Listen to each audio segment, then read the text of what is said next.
Olá pessoal, tudo bem? Eu sou o Leonardo Panza, você está aqui assistindo o meu canal. Hoje a gente vai conversar mais um pouco sobre odontologia, vamos falar especificamente da minha área, que é a prótese, sobre próteses removíveis.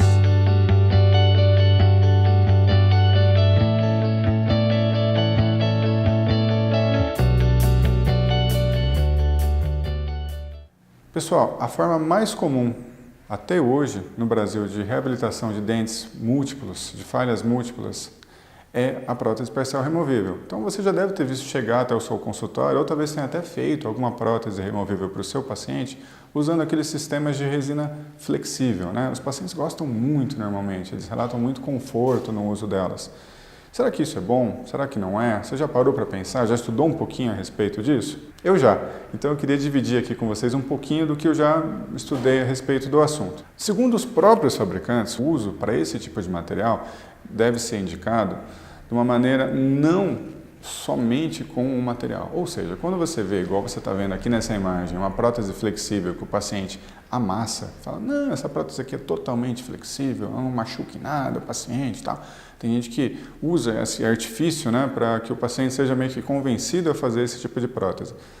Tem que pensar no seguinte, quanto tempo esse material vai durar? Será que é um indicado fazer dessa forma? Será que não é? Será que existe uma forma melhor? Normalmente sim, tá? Os estudos de hoje em dia, e tem algumas referências aqui nos links que vocês podem ver, uns trabalhos bem atuais e bem legais, mostram que a forma mais interessante de você utilizar esse tipo de material é com o uso também de uma estrutura metálica conjugada. É o que você chamaria de PPR flexível conjugada. Aí você vai me perguntar, puxa, mas qual é a vantagem?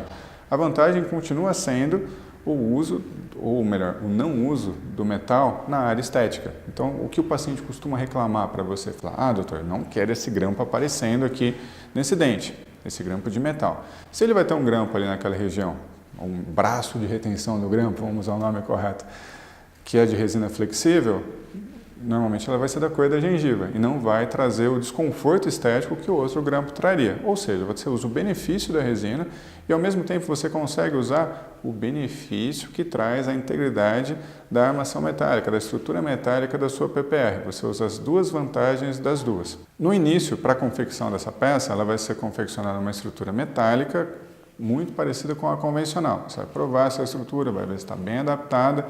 Se ela estiver bem adaptada, aí você vai dar andamento, vai fazer a prova de dentes e quando o laboratório for finalizar, aí ele vai fazer a secção, o corte do braço de retenção do grampo e nessa região ele vai também injetar a resina flexível para dar acabamento. O que é interessante também a gente saber é que no mercado existem várias marcas desse tipo de material. Eu não vou entrar aqui em nenhum detalhe de marca comercial, mas é interessante que você pergunte para o seu laboratório qual é a resina que ele está usando. A que mais se ouve falar é a resina Flexit. Tá? Todo mundo fala, não, eu faço Flexit.